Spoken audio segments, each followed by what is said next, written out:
नमस्कार दोस्तों, निर्णय विश्लेषण की इस कड़ी में आपका स्वागत है। आज के निर्णय के विश्लेषण से पूर्व मैं आपका आभार व्यक्त करना चाहता हूं। आप हमारी वीडियो को काफी पसंद कर रहे हैं और काफी सुझाव दे रहे हैं, धन्यवाद। आप इसी तरह हमारी वीडियो को पसंद करते रहें, शेयर करते रहें, हमारे चैनल को सब्सक्राइब करते रहें, इसे प्रमोट करते रहें। यह आप ही का चैनल है। मित्रों, अब जब हम इस यात्रा को प्रारंभ कर चुके हैं, कुछ कदम बढ़ा चुके हैं, तो आवश्यक है कि इसके उद्देश्यों को भी आपके सामने रखा जाए। हमारा मुख्य उद्देश्य क्या है इस चैनल में? हमारा मुख्य उद्देश्य क्या है? हिंदी भाषा में, आम बोलचाल की भाषा में आपके समक्ष निर्णयों का विश्लेषण लाना। कानून का विश्लेषण निर्णय विश्लेषण के अंदर होगा, सूक्ष्म रूप से दोनों काम होंगे, लेकिन मुख्य उद्देश्य है कि डेली अपडेट्स रेगुलर रूप से, नियमित रूप से आपके पास निर्णय विश्लेषण पहुंचते रहे और उसमें भी हम बड़ी सावधानी बरत रहे हैं, क्योंकि निर्णय विश्लेषण भी ऐसे हो कि जिनके पास जिनकी आवश्यकता भी जिला अदालतों में, तहसील न्यायालयों में, जो अवर न्यायालय हमारे हैं, वहां के अधिवक्ता जो हमारे साथी है उनको भी, और साथ साथ जो कंपटीशन की तैयारी करें उनके समक्ष भी निर्णय आए। हम कानून का विश्लेषण करेंगे निर्णय के अंदर, क्योंकि कानून विश्लेषण से संबंधित काफी हमारे पास वीडियो आ रही है, आती है यूट्यूब पे, लेकिन हमारा ये प्रयास है कि ऐसी वीडियो आपके समक्ष लेके आए कि जो निर्णय का विश्लेषण हो रहा हो। निर्णय, अभी एक छत्तीसगढ़ हाईकोर्ट का निर्णय आया कि जिसमें इस आधार पर बेल दी गई कि उन्होंने ये कहा कि हम 35,000 रुपए पीएम रिलीफ केयर एक्ट उसमें फंड में देने को तैयार है, हमें बेल दे दी जाए। रेल रोको आंदोलन के कुछ वरिष्ठ नेतागण की बेल थी इस आधार पर। तो वो निर्णय हम लोगों के लिए यूजफुल नहीं है, जो हम लोगों के लिए आवश्यक नहीं है, उन निर्णयों को ना लेकर हम ये इस उसमें चल रहे हैं कि हम कुछ पुराने जो अच्छे निर्णय हैं उनको आपके समक्ष लेके आए, जो हमारी लाइब्रेरी में होना चाहिए। जब हम एक अधिवक्ता किसी मुकदमे को की पैरवी करता है, तैयारी करता है, तो अच्छा उसे ध्यान आना चाहिए कि मैंने एक वीडियो वहां देखी थी, कहीं सुना था कि कहते हैं देखने से ज्यादा याद रहता है, कि उसने कहीं मैंने देखा था किसी वीडियो में कि इसे बिंदु पे कोई निर्णय आया था, तो उस बिंदु को तुरंत हम अलग अलग चैनल में अलग अलग प्लेलिस्ट बना रहे हैं, तो उस प्लेलिस्ट को ऑन कर सकते हैं। उसके लिए आवश्यक क्या है? आप चैनल को सब्सक्राइब करें। जब आप चैनल को सब्सक्राइब कर लेंगे तो चैनल के अंदर जो चीजें आएंगी आप उसको एकदम आपके पास उस समय जानकारी आ जाएगी कि जब आप वाद की तैयारी कर रहे हैं। और नोटिफिकेशन बेल को, आइकन जो है बेल वाला, उसको अगर आप क्लिक करेंगे साथ में, तो जैसे हम डेली कोई वीडियो डालेंगे, जैसे कोई अपडेट आएगी तो आपके पास नोटिफिकेशन आ जाएगा। सब्सक्राइब करना बिल्कुल फ्री है, कोई शुल्क नहीं है, इसलिए आप अधिक से अधिक सब्सक्राइब करें।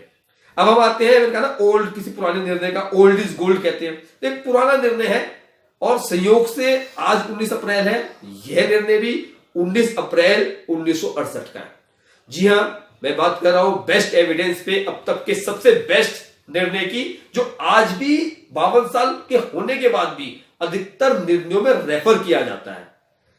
यह निर्णय है गोपाल कृष्ण जी केतकर विपरीत मोहम्मद हाजी लतीफ, 19 अप्रैल 1968। अब याद हो जाएंगी तारीखें, कम से कम इतना तो हमें याद रहना चाहिए कि बेस्ट एविडेंस का जो निर्णय है वो 1968 सुप्रीम कोर्ट है।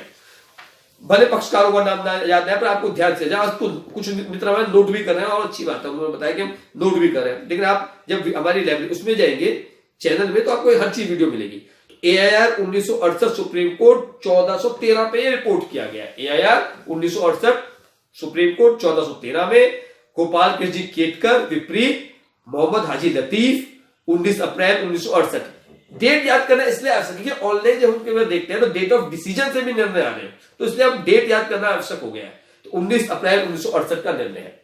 यह निर्णय है बेस्ट एविडेंस पे भारतीय साक्ष्य अधिनियम के भाग 3 अध्याय 7 सबूत के भार के विषय में।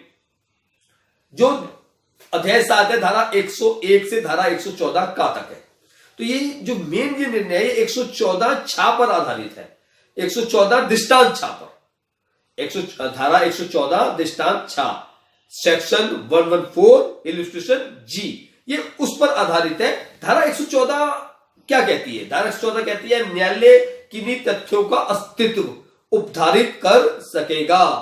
Court may प्रेज्यूम existence of certain facts, न्यायालय किन्हीं तथ्यों का अस्तित्व उपधारित कर सकेगा।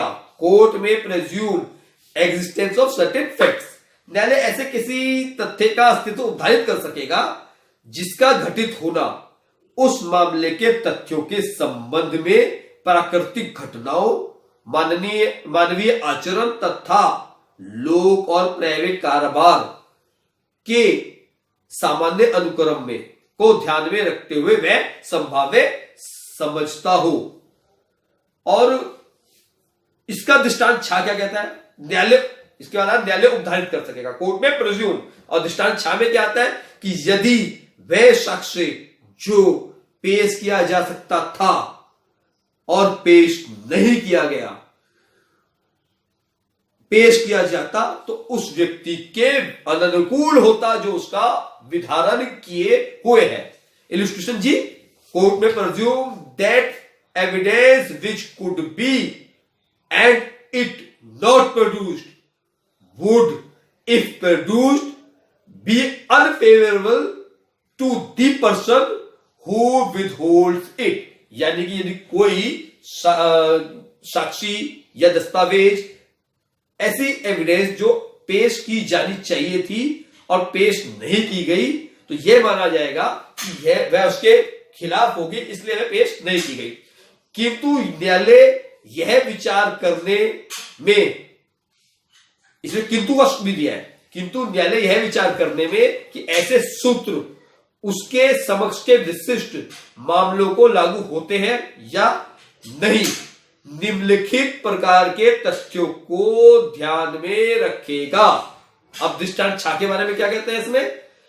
दृष्टांत छा के बारे में, इलस्ट्रेशन जी के बारे में, कोई मनुष्य किसी ऐसी दस्तावेज को पेश करने से इंकार करता है जिसका उत्तर किसी अन्य महत्व की ऐसी संविदा पर पड़ता है जिसके आधार पर उसके विरुद्ध वाद लाया गया है, किंतु जो उसकी कुटुंब की भावनाओं को और ख्याति को भी क्षति पहुंचा सकती है।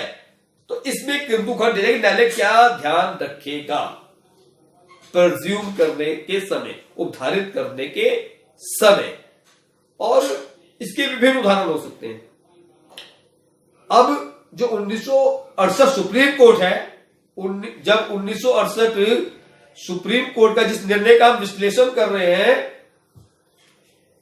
वो क्या कहता है? हमको निर्णय क्या है? गोपाल जी केतकर विपरीत मोहम्मद हाजी लतीफ। वो कहता है, काफी एक अच्छा जजमेंट है, even if the burden of proof does not lie, even if the burden of proof does not lie on a party, the court may draw an adverse influence if he withholds important documents in his possession which can throw light on the facts at issue। यानी कि ऐसा best evidence यदि उसको वो owners भी नहीं है उसे साबित करने का, उसे मुकदमा साबित भी नहीं करना है, ऐसा बेस्ट एविडेंस उसके पास है, वो उसके पास रखता है अपने और प्रस्तुत नहीं करता है, तो ओनर्स नहीं होने के बावजूद भी उसके खिलाफ जाएगा।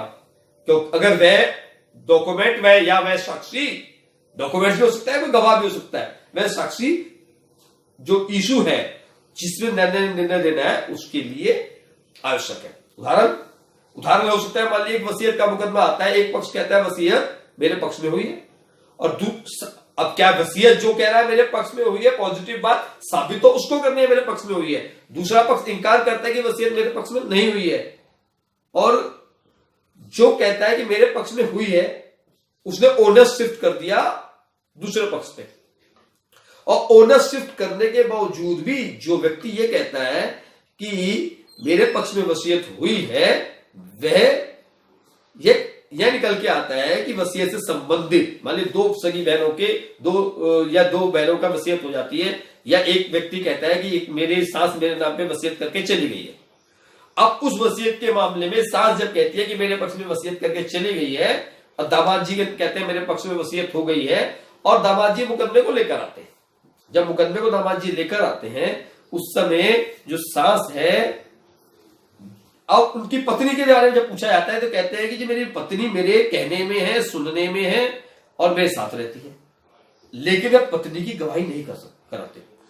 इस मामले में पत्नी बेस्ट एविडेंस है, जो पत्नी यह बता सकती है कि उसकी माता ने वसीयत करी या नहीं करी। तो जब वसीयत का प्रश्न आएगा तो उस बेस्ट एविडेंस को अगर वो प्रस्तुत नहीं करते हैं तो यह माना जाएगा कि वह बेस्ट एविडेंस जो आपकी है वह न्यायालय में आके आपके खिलाफ गवाही देती, इसलिए आपने उसे प्रस्तुत नहीं किया। या आप कहते हैं कि फला व्यक्ति को चीज पता है, तो आप उसको अगर गवाही नहीं करा रहे हैं उसकी, तो यह माना जाएगा कि वह गवाही आपके खिलाफ होती।